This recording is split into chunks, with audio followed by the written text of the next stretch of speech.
10-30-24-03 for the Criglersville Elementary School. Mr. Schapiro, I will turn over to you before we let Mr. Schapiro chime in virtually. Mr. Felix Schapiro is requesting to rezone parcel 21-61 from A1 to B1 with conditions to allow for a hotel by right. If approved, Mr. Schapiro intends to renovate the Criglersville Elementary School building into a hotel. That's essentially it at this time. Perfect. Mr. Shapiro, I know you're joining virtually. You're in the room with the panel here and a few members of the public, but please feel free to give an introduction and kind of outline your application today. Hey there, well, I hope I am coming through strong and you can hear me, if not see me. Loud and clear. Wonderful. Well, it's great to be back with y'all, talking about this project again. I couldn't have described it better myself. I am applying to rezone from A1 to B1, in hopes of supporting a small boutique hotel with rentals in its ballroom and hopefully complementary retail operations in the existing outbuilding that formerly served as a voter precinct for Criglersville and even earlier as a place for agricultural teaching. So I'm happy to answer any questions you all might have. The business I have under consideration now differs substantially from that which was previously discussed, in that we have done away with the cabin component in the back, understanding that that was the primary source of public consternation on our last admittedly failed zoning attempt. So I'm hopeful that this new model, which is able to operate under B1 rather than M1, as was previously requested by previous county planning staff, is more in line with the hopes and aspirations of you all, planning committee, and the board of supervisors. So I stand ready to answer any questions you might have and do anything I can to help illuminate what's going to go on at Criglersville. Thank you, sir, for that comment. We'll pass it over now to the panel for any questions for. I think, if I may, Mr. Chairman, Alan, do you mind bringing up the conditions? I don't know if everybody's had a chance. Okay. So that may be a good place to start. Felix, this is Jonathan. Good morning. I want to make sure I understand. Certainly, we have the conditions on the screen. You heard, if you were on a little bit earlier, we had a individual asking about their conditions as well, and so forth. So, I believe the intent at this time is like a 6 or 7 type of rooms for lodging, and I believe the intent is also to have some wedding or events of that nature. Is that correct? Yes, sir. That's correct. All right. So that's the primary intent, and then furthermore, though, what is allowed. So there's a lot of things that's been removed, but there are some things that are allowed by right that is proffered, as Mr. Nichols said earlier. So I just wanted to really set the foundation for the committee, the audience, our stakeholders, as well as Felix, to make sure we understand his primary intent, as well as what has been restricted and what is left on the table as far as conditions. That's all I have to share.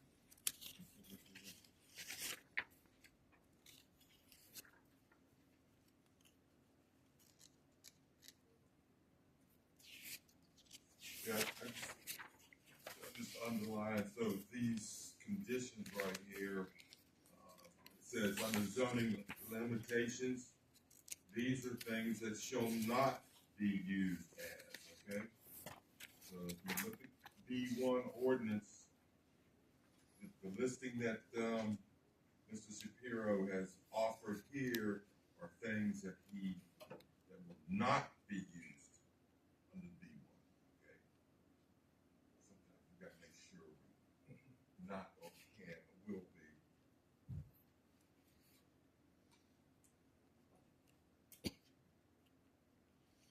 Can I just address real quickly, laundry and laundromat, I just want to make sure, because it's a hotel, I know you're going to have laundry and laundromat in there. I don't know if you're going to have a coin operated for guests. Would that qualify as laundry and laundromat if guests are using coin operated laundry to wash their clothes?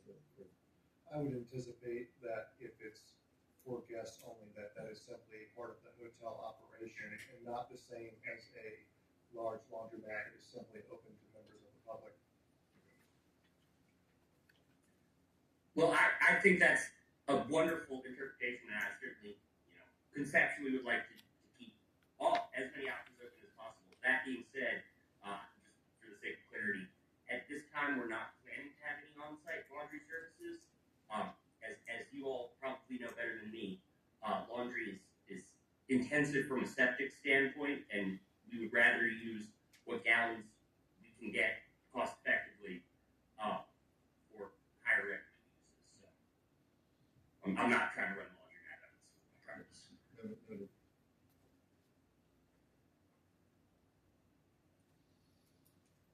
Are you planning the lodging rooms, or is that going to be on the second floor? I mean, I remember that there were some issues with having lodging on the first floor when we first looked at this. Yes, sir. So that is how we got to this dramatically trimmed down lodging number. Our plan is to put them on the second floor. At this time, and I imagine maybe you all might have been educated there, so you probably know this better than I do. There are 5 classrooms on the second story. We intend to make each individual unit. The 6th unit under consideration would be in what is now the only existing bathroom on the second story. It would likely tie to the abutting classroom across the hall with one of those, I'm sure you all have seen them, doors that can either be locked or unlocked, so the unit could be rented individually, but if folks have kids, they would be able to use it as a second bedroom and be able to check on their little ones without going into the hall, which, interestingly, I've learned is something of interest to parents and something of a priority for them. So that's how we got this greatly reduced occupancy figure, is constraining it merely to the second story.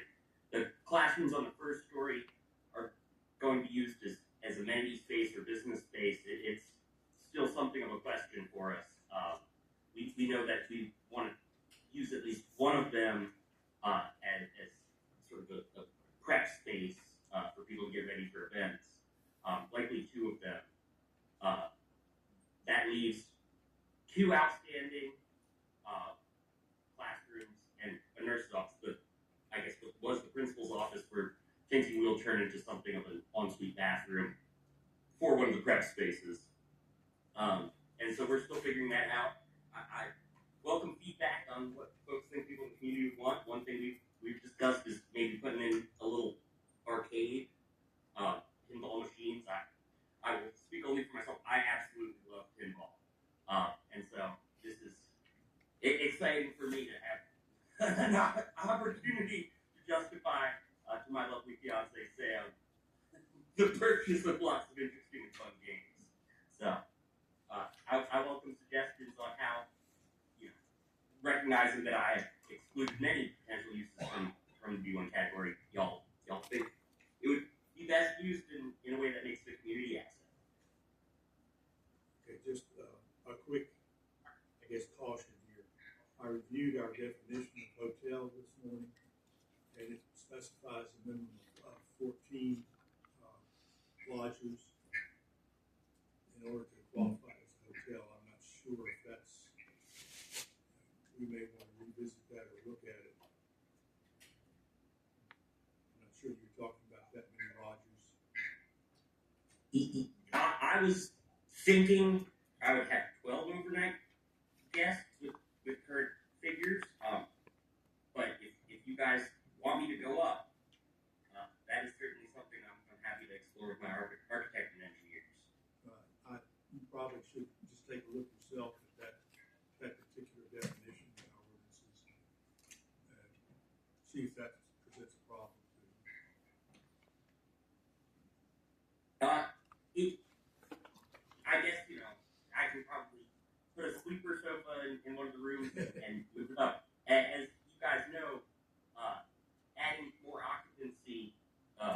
increases the septic load, even if that occupancy is not under continual use. And so I will talk to my septic engineer about how we can adjust our on-site storage to accommodate potentially a higher peak, and result in equally a lower value later in the week, if getting up to that 14 occupancy is a goal. I will admit I'm a little surprised. I've been trimming occupancy in deference to what I perceived as the desires of the community and the desires of the county. But if I'm receiving a nudge to go up, that's certainly something I'd love to look into. Well, I think that was installed as a kind of a dividing line between to define a hotel and some other kind of lodging. So, Yeah, I don't know that would be sort of a definitional issue. Yeah. Within the P1 category, it's sort of broadly defined as I can have a service business, and a possible example is a hotel, but the illustrative examples in provided in the ordinance are not the whole set of things that are included in retail or service business, what have you. And so I would defer certainly to planning staff, but imagine that a smaller, whether it is definitionally a hotel or some undefined thing, it is definitively, I guess, a service business or whatever that broader category is. are you still planning on any dining facility? We're going to have a warming kitchen in what is currently the cafeteria to support catering operations, but that is going to be limited. It's not likely to have any dishwashing facilities. We're anticipating doing that off-site to optimize septic flows, much as we're intending to do our laundry off-site. And it's not something that is going to be in use every day or be a kitchen for a restaurant at this time. Okay, thank you. Okay, so I think couching this thing as a hotel is not the way to go. There's motel is a by right use, restaurant is a by right use, just as two examples of things that are not excluded in his conditions, okay?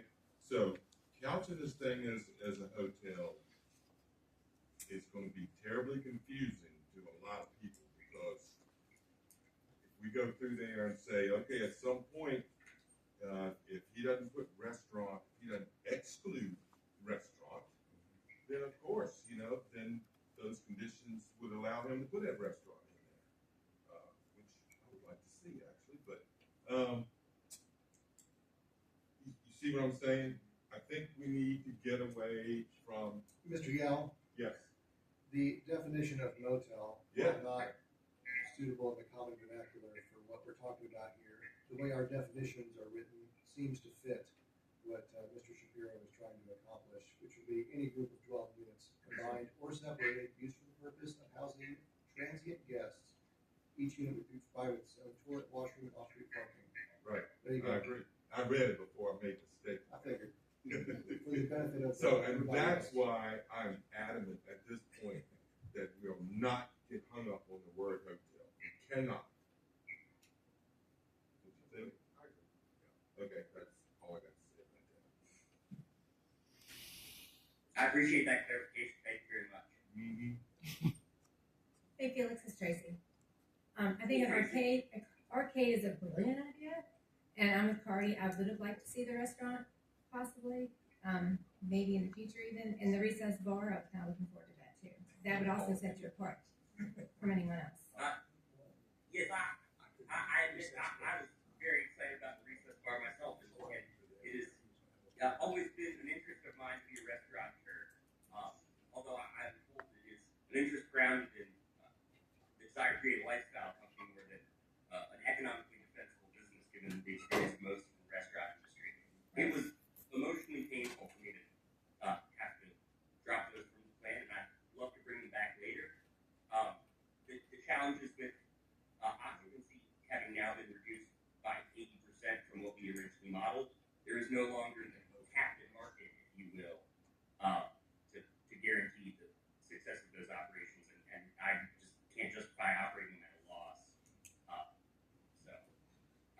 I am with you, but sadly, compromises have to be made in order to get something that I hope is palatable for my neighbors. Gotcha. What, the accessory buildings, maybe a gift shop, perhaps? Or maybe actually. Yeah, that's a moving target. I definitely think that a gift shop would be attractive. The accessory building has 3 large classrooms. It's actually a very sizable building. It's about 2,000 square feet. And so one thing that, because of the layout of the building, my architect service is that actually each room has its own outdoor access, and it would be viable potentially to have 3 separate business tenants in that building. At this time, if nobody in Madison County wants to run a business there, I'll figure something out, because I don't want the real estate to sit vacant and unused. That seems unproductive. But my big hope is to find, either existing operators or aspiring entrepreneurs in Madison County with complementary business models that I could bring on. Clearly, from a revenue perspective, my bread and butter is not going to be, whatever nominal rent I can collect on 3 retail spaces. But I would like to bring on tenants, or if necessary, stand-up businesses that are sort of complementary and provide almost secondary amenities to the schoolhouse. So, I've thought of yoga studios, and, potentially, I don't know, spa services. I'm somewhat open-ended there, and welcome suggestions if you know, particularly you, Tracy, sort of knowing every business owner in town. If there's somebody that's looking for space on a highly trafficked corridor, and doesn't want to do anything too industrial, Right, yeah. I'd love to meet them. We'll definitely work together on that. Thank you.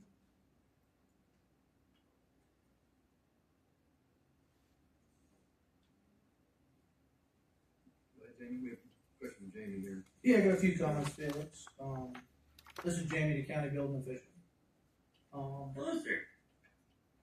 So I'm getting from your proposal, you're gonna be doing a change of use on both these buildings, correct?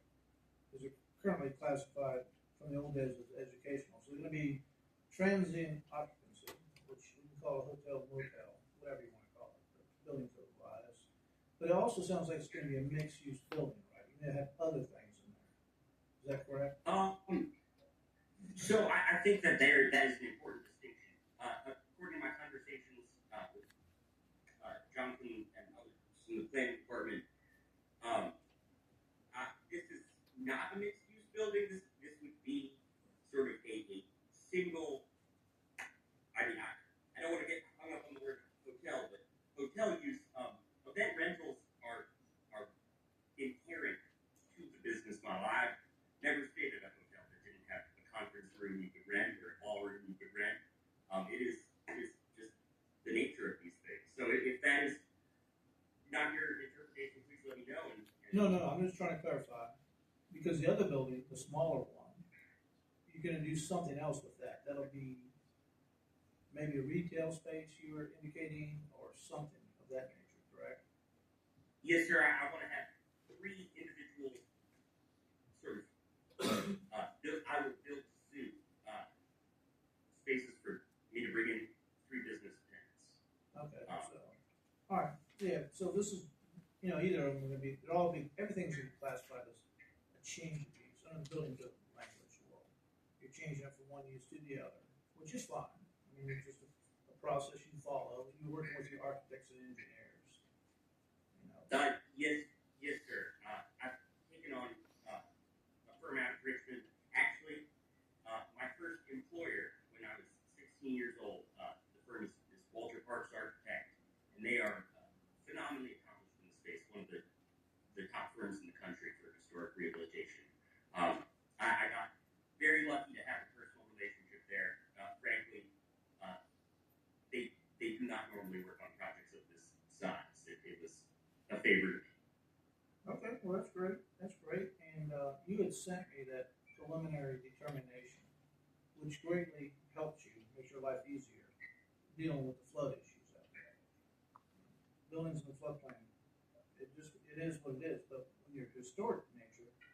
rules change. They give a lot of leeway for them, which I'm sure you're familiar with. Yes, sir. That was a major consideration in us pursuing, first, what you referenced, the preliminary determination from both the state and federal government that the building is eligible, as a historic, individually eligible as a historic landmark, which has been, confirmed by both parties. We are now proceeding, with the formal nomination, which I believe is not definitionally necessary to gain the leniency you mentioned, but is necessary for us to pursue, in order to draw down the tax credits. Yeah, that's correct. The building code and the flood ordinance, if you get preliminary determined, it's the same as being determined at that point. Wonderful. Thanks for that clarification. Yep. Just, remind you, anything they do out there, because it is a flood zone, permits are required. Some people get confused. Just because it's historic, it doesn't exclude it from permitting, And, I just need you to come in and get straight with us on that accessory building. Oh, absolutely. Yes, sir. Sorry for the confusion there. Yeah, there's no exception. It gives a lot of leeway that you have to do, but still gotta be permitted. Sounds good. Well, I will come and pay the piper on that one. My apologies. I was desperate to keep this water out of the building as best as possible, to stop its degradation, which I have, in the interest of full candor, I have done. That building is now stable, and I think without intervention is now in condition that it would stand up against probably a couple of decades of weather wear and tear. And so I apologize. I misunderstood the requirements, but I did so out of the love for the building. No, that's fine. We'll get it straight. I do have a question though, because I think I've been in that, I don't know, there's a little white building like one time. Is there a bathroom in there? I don't even know. There's actually two. Yeah, because, if you convert it to something, there's gonna have to be bathrooms for tenants and stuff. I didn't even know if there was. Yeah, there is a bathroom, although this is, I don't know, I know y'all's opportunity to ask me questions, I don't know if I can ask a question here. I didn't know what the requirements were for Madison County.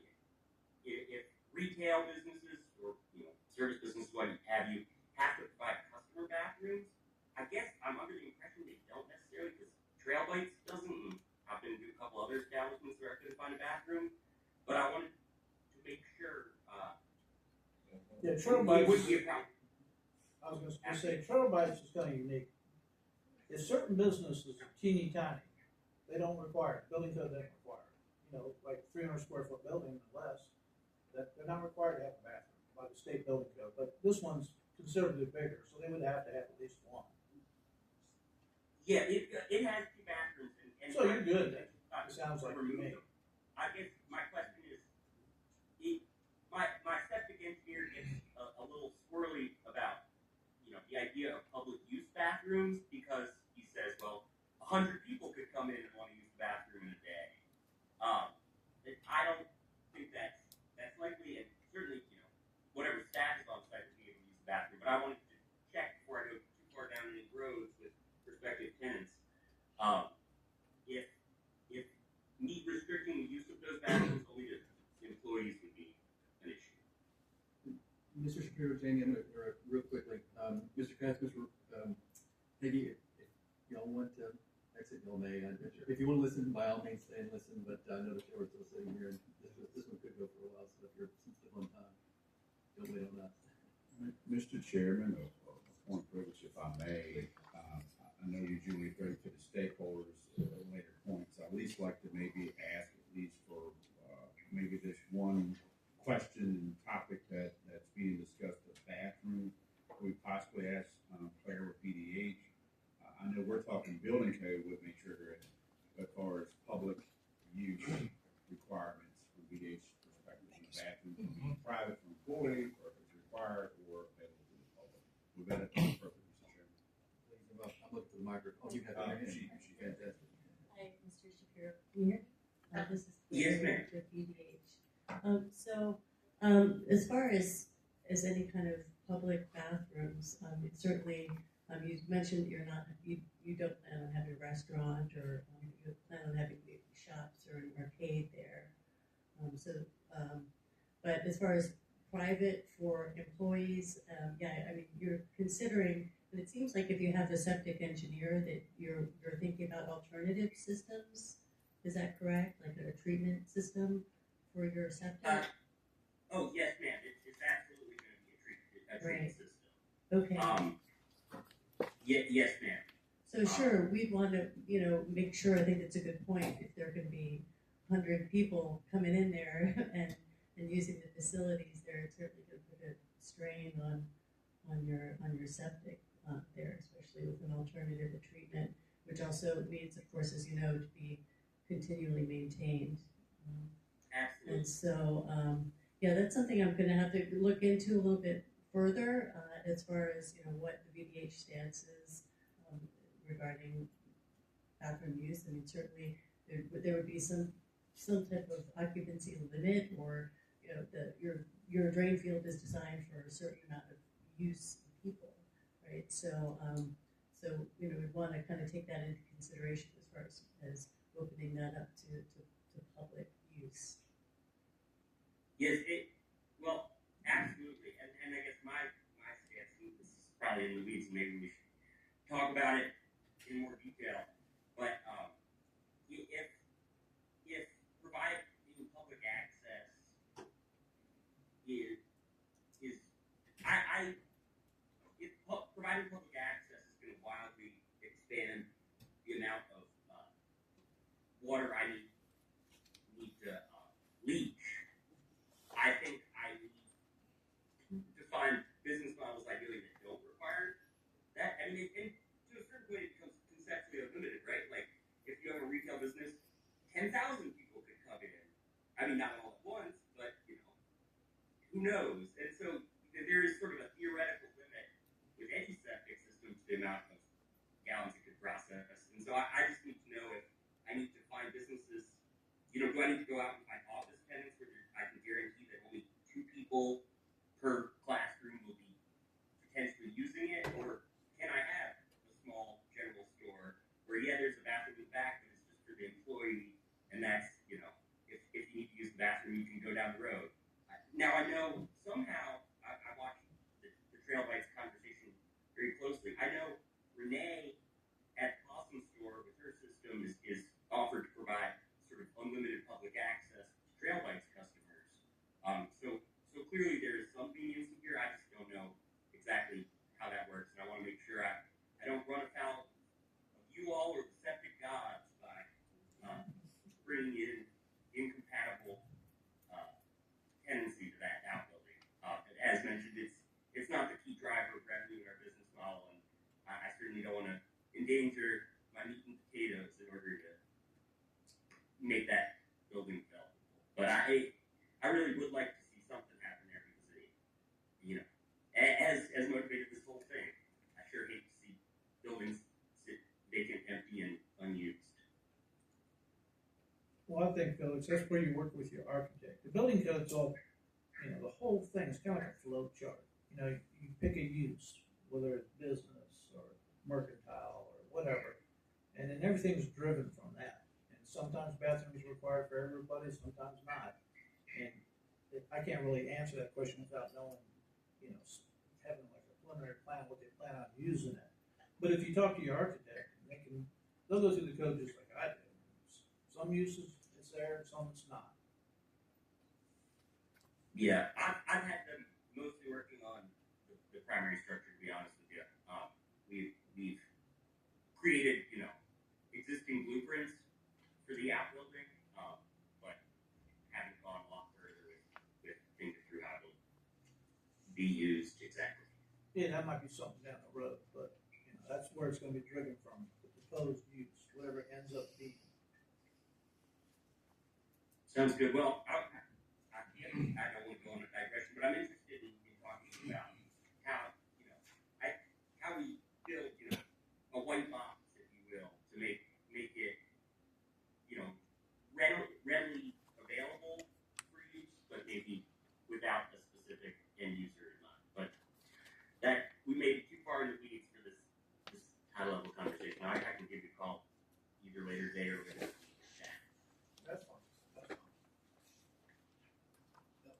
at this moment, other stakeholders, VDOT in the room, again, I never go running a little past our allotted time. So Sorry, I'm a talker. No, you're good. if my understanding is correct, there's a current entrance that's been used for years by the school. So any changes, I don't know if this is gonna require a site plan or not, we'll come through that, but, I believe it's part of the building code now that the, any entrances be reviewed by VDOT. So we've been getting that from other counties also. So, we like to take a look at it, just to make sure it meets site distance and things like that. So, the majority of that will probably come from site plan, if it meets that. Yeah, I mean, y'all are certainly welcome to take a look, and I welcome any recommendations you might have. I will merely say, you're a little constrained in options in that regard. All our road frontage right now is either the entrance or covered by the protective easement for the Mountain Museum. And so, if y'all think it necessary, maybe there can be slight alteration of angles or what have you, but there are physical limits of, there isn't a place for me to conceptually put another access point, if that makes sense. Well, I was more talking about meeting current standards now for site distance and entrance width, which might be a little smaller. Because there are things in the past that have had their whole frontage as an entrance, and as they come in, we've had to cut them down. So it's an entrance here, and entrances are defined. A commercial entrance is defined as between 30 and 40 feet in width. So not 250 feet along your whole frontage. So I don't know exactly how big the entrances are at the school, but we take a look at them and work with you on it. Sounds good. Well, I'm looking forward to working with you on making the project more robust. We certainly want our customers to be able to easily navigate and safely leave the property. Anything further from VDOT?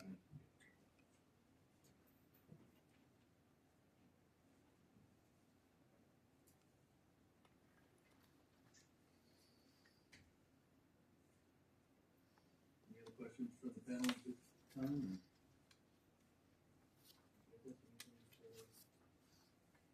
No, Mr. Chairman. The nature of this meeting today was exploratory, so just want to remind everybody that we do not have a current application for rezoning in front of us. The meeting was simply to facilitate this conversation. Well, seeing how no vote is needed for further action, I guess public comment would be necessary. I would go ahead and call comment. I do know there was a citizen that left, but just for the record, I would probably call it for consistency. Any public comment then at this time on the specific discussion? We're seeing none, Mr. Shapiro, if you can't see in the room. Any final comments, Mr. Shapiro, from you? I do, Mr. Chairman. I would just say that I think naturally this will occur through our wonderful zoning administrator. But offline, I know, Felix, you're saying as far as folks, getting in the weeds here today, I do agree that some of those details we've done offline.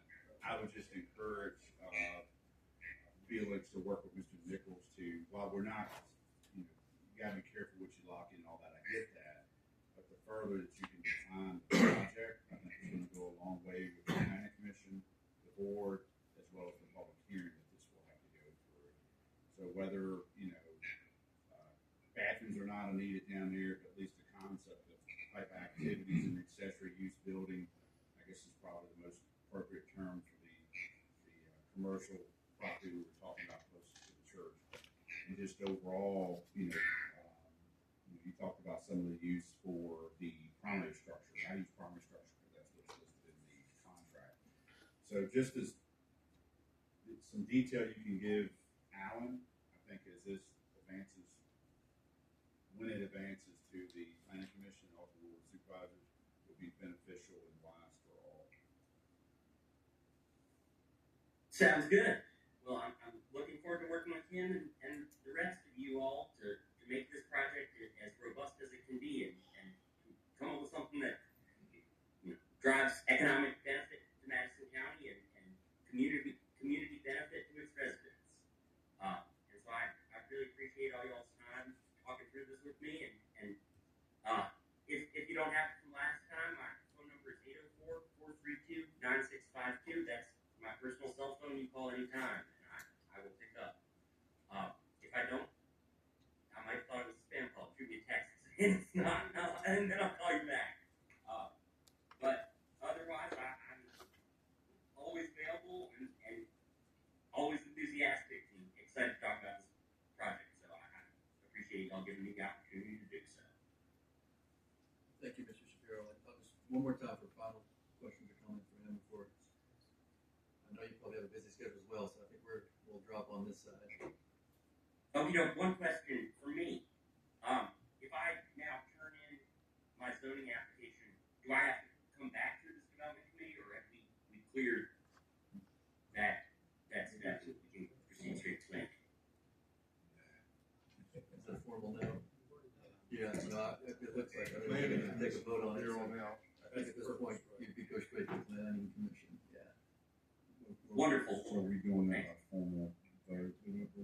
Well, I'm just, yeah, because if that's the intent, my suggestion, and I wish Andy was here, because I'm not pretending to be a lawyer, but normally if you're ready for cases to be moved forward to the planning commission, as you've done on the several here before this one, you take by vote, by call of chairman, so those directions are known and then given to the planning commission. And case number will be the same that we have in front of us, or will that be updated?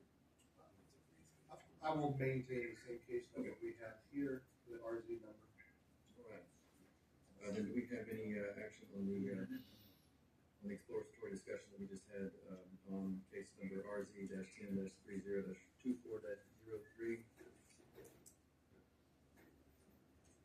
Anybody? Oh, yeah, well, Mr. Chairman, I move that we, push it to the planning commission for further review. I have a second. Perfect. All right, it has been, motion been made and seconded to move the case number, rezone 10-30-24-03